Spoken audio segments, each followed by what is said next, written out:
STN channel में आप सभी का स्वागत है। नमस्कार दोस्तों, आज की खबर शाहबाद से आ रही है, जहां लेट श्री संतोष कुमार एच इंगन शेट्टी जी का 50वां जन्मदिन श्रद्धा और सम्मान के साथ मनाया गया। ये कार्यक्रम शाहबाद रेलवे स्टेशन ग्राउंड में आयोजित किया गया, जहां बड़ी संख्या में लोग मौजूद रहे। इस अवसर पर श्री अनवीर इंगन शेट्टी जी, श्री अनिल इंगन शेट्टी जी और परिवार के सदस्य भी मौजूद थे। साथ ही शाहबाद के सभी पॉलिटिकल पार्टीज के लीडर्स, सोशल वर्कर्स और यूथ रिप्रेजेंटेटिव्स एकजुट हुए और लेट संतोष कुमार जी को याद किया। कार्यक्रम के दौरान कई सीनियर और सम्मानित लोगों ने अपनी यादें और विचार साझा किए। उन्होंने संतोष कुमार जी के जीवन, उनके सामाजिक योगदान और उनकी सोच पर प्रकाश डाला।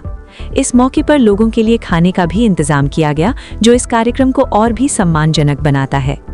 ये पूरा जन्मदिन कार्यक्रम शांति, मर्यादा और सामाजिक एकता के संदेश के साथ मनाया गया। अभिमानी बेलागा शाहबाद की ओर से इस कार्यक्रम को सफल बनाने में पूरा सहयोग दिया गया। STN चैनल पर हम ऐसे ही सामाजिक और सच्ची खबरें आप तक पहुंचाते रहेंगे। हमारे चैनल को सब्सक्राइब, लाइक, शेयर और कमेंट करना ना भूलें। फेसबुक, यूट्यूब और इंस्टाग्राम पर भी STN चैनल को फॉलो करें। धन्यवाद। ದಿವಂಗತ ಸಂತೋಷ್ ಕುಮಾರ್ ಇಂಗನ್ ಶೆಟ್ಟಿಯವರ 50ನೇ ವರ್ಷದ ಹುಟ್ಟುಹಬ್ಬವನ್ನು ಅವರ ಅಭಿಮಾನಿ ಬಳಗ ಎಲ್ಲರೂ ಕೂಡಿ ಒಂದು ಹುಟ್ಟುಹಬ್ಬವನ್ನು ಆಚರಿಸ್ತಾ ಇದ್ದೇವೆ.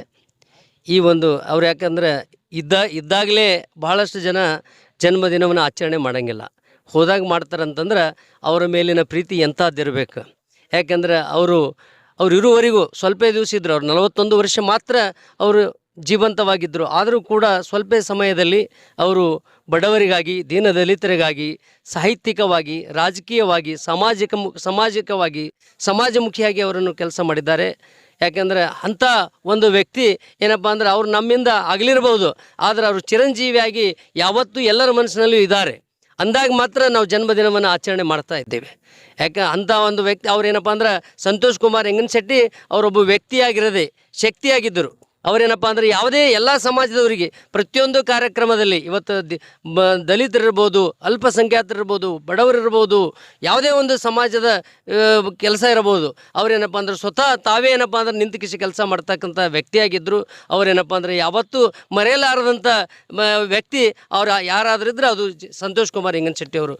ಅಂಥ ವ್ಯಕ್ತಿಯನ್ನು ನಾವೆಲ್ಲರೂ ಕಳ್ಕೊಂಡಿದ್ದೀವಿ. ಆದರೂ ಕೂಡ ಅವರು ಮಾಡಿದ ಏನು ಸಾಧನೆ ಏನದಲ್ಲ, ಅದು ಯಾವತ್ತೂ ಮರಲಿಕ್ಕಾಗಲ್ಲ. ಅದಕ್ಕಾಗಿ ಇಷ್ಟೊಂದು ಜನ ತಾವೆಲ್ಲರೂ ಪ್ರೀತಿಯಿಂದ ಸೇರಿ ಇಂಥ ಒಂದು ಜನ್ಮದಿನವನ್ನು ಆಚರಣೆ ಮಾಡ್ತಾ ಇದ್ದೀವಲ್ಲ, ಅದು ನಿಜಕ್ಕೂ ಏನಪ್ಪ ಅಂದ್ರೆ ನಾವು ಭಾಳ ಸಂತೋಷ ಅನ್ನಿಸ್ತದೆ. ಅವರಿಗೆ ಮೃತರ ಶಾಂತಿ, ಅವರೇನಪ್ಪ ಅಂದ್ರೆ ಅವರೇನು ನಮ್ಮನ್ನಾಗಲಿ ಇಷ್ಟು ವರ್ಷ ಆದರೂ ಕೂಡ ಅವರ ಆತ್ಮಕ್ಕೆ ಶಾಂತಿ ಸಿಗಲಿ, ದೇವರು ಅವರ ಮಕ್ಕಳಿಗೆ ಒಳ್ಳೆಯ ಆಸ್ತಿ, ಐಶ್ವರ್ಯ, ಆರೋಗ್ಯ, ಭಾಗ್ಯ ಕೊಟ್ಟು ಕಾಪಾಡಲಿ ಅಂತಕ್ಕಂಥ ಮಾತನ್ನು ಹೇಳುತ್ತಾ ನಾನು 2 ಮಾತು ಮುಗಿಸ್ತೇನೆ. ಶಹಬಾದ್ನ ಉದ್ಯಮಿಗಳು, ಕನ್ನಡ ಸಾಹಿತ್ಯ ಪರಿಷತ್ನ ಮಾಜಿ ಅಧ್ಯಕ್ಷರು, ಕನ್ನಡ ಅಭಿಮಾನಿಗಳು ಸಂತೋಷ್ ಕುಮಾರ್ ಇಂಗನ್ ಶೆಟ್ಟಿ ಅವರ 50ನೇ ಹುಟ್ಟುಹಬ್ಬದ ಶುಭಾಶಯವನ್ನು ಕೋರ್ತಾ, ಅವರ ಹುಟ್ಟುಹಬ್ಬಕ್ಕೆ ಇಂದು ಶಹಬಾದ್ ರೈಲ್ವೆ ಮೈದಾನದಲ್ಲಿ ಇಂದು ಹುಟ್ಟುಹಬ್ಬವನ್ನು ಅವರ ಅಭಿಮಾನಿ ಬಳಗವನ್ನು ಆಚರಣೆ ಮಾಡುತ್ತಿದೆ. ಸಂತೋಷ್ ಕುಮಾರ್ ಇಂಗನ್ ಶೆಟ್ಟಿ ಅವರು ಎಲ್ಲ ಸಮಾಜದ ಬಗ್ಗೆ ಒಳಿತನ್ನು ಯೋಚನೆ ಮಾಡಿ ಎಲ್ಲರ ಬಗ್ಗೆ ಒಂದು ಆತ್ಮೀಯವಾದ ಪ್ರೀತಿ ಭಾವನೆಯನ್ನು ಇಟ್ಕೊಂಡಿದ್ರು. ಶಹಬಾದ್ ಅಲ್ಲದೆ ಇಡೀ ಕಲಬುರಗಿ ಜಿಲ್ಲೆಯಲ್ಲೇ ಅವರು ಒಂದು ಕನ್ನಡ ಸಾಹಿತ್ಯ ಪರಿಷತ್ ಆಗಿರ್ಬೋದು, ಅವರು ಪಕ್ಷ ಆಗಿರ್ಬೋದು, ಅಥವಾ ಉದ್ಯಮ ಕ್ಷೇತ್ರದ ಆಗಿರ್ಬೋದು, ಸಮಾಜ ಆಗಿರ್ಬೋದು, ಬಹಳಷ್ಟು ಅವರು ಕೊಡುಗೆಯನ್ನು ನೀಡಿದ್ದಾರೆ. ಹಾಗಾಗಿ ಅವರ ಅಭಿಮಾನಿ ಬಳಗವು ಬಹಳಷ್ಟು ಅವರ ಮೇಲೆ ಅಪಾರ ಪ್ರೀತಿಯನ್ನು ಇವಾಗಲೂ ಕೂಡ ಇದೆ. ಏಕೆಂದರೆ ಸಂತೋಷ್ ಕುಮಾರ್ ಇಂಗನ್ ಶೆಟ್ಟಿ ಅಂದರೆ ಅಜಾತ ಶತ್ರು. ಅವರು ಯಾವುದೇ ರಾಜಕೀಯ ಪಕ್ಷ ಅಲ್ಲ, ಯಾವುದೇ ಜಾತಿ ಧರ್ಮವನ್ನು ಜಾತಿ ಮೀರಿ ಬೆಳೆದಂತಹ ಒಬ್ಬ ವ್ಯಕ್ತಿ ಅಂತ ನಾವು ಅವರನ್ನು ಸ್ಮರಿಸುತ್ತಾ ಹೇಳಬಹುದು. ಅವರ 50ನೇ ಹುಟ್ಟುಹಬ್ಬ ಅವರ ಅಭಿಮಾನಿ ಬಳಗದಿಂದ ಇವತ್ತು ಸಂತಸದಿಂದ ಆಚರಣೆ ಮಾಡಲಾಗುತ್ತಿದೆ.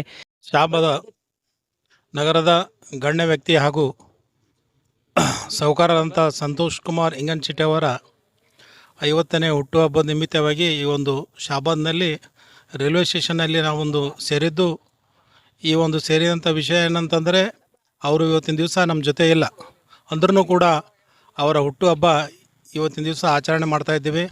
ಅವರ ಎಲ್ಲ ಅಭಿಮಾನಿ ಬಳಗದ ವತಿಯಿಂದ ಈ ಒಂದು ಹುಟ್ಟುಹಬ್ಬ ನಿಮಿತ್ತವಾಗಿ ನಾನೊಂದು ಕೆಲವೊಂದು ಅವ್ರು ಉದಾಹರಣೆ ಹೇಳಿದ್ರೆ ಅಂತಂದ್ರೆ ಭಾಳ ಮಂದಿ ಪರೇಶಾನ್ ಆಗ್ತಾರೆ. ಯಾಕಂತಂದ್ರೆ ಅವ್ರ ಬಳಿ ಯಾವುದೇ ಒಂದು ವಿಷಯ ತೊಗೊಂಡು ಹೋದ್ರೆ ಅಂತಂದ್ರೆ ಅವ್ರು ಸಾಲ್ವ್ ಮಾಡೋದನ್ನು ಬಿಡ್ತಿದ್ದಿಲ್ಲ. ಅವ್ರ ಆತ್ಮಕ್ಕೆ ನಾವು ಶಾಂತಿ ಸಿಗಲಿ ಅಂತ ಅವ್ರು ಕೇಳುತ್ತಾ ಈ ಒಂದು 50ನೇ ಹುಟ್ಟುಹಬ್ಬದ ನಿಮಿತ್ತವಾಗಿ ಆಗಮಿಸಿದಂಥ ಎಲ್ಲ ನನ್ನ ಆತ್ಮೀಯ ಸಾಹುಕಾರವರ ಅವರ ಆತ್ಮೀಯ ಬಳಗಕ್ಕೆ ನಾನು ಧನ್ಯವಾದಗಳನ್ನು ಅರ್ಪಿಸಿದೆ.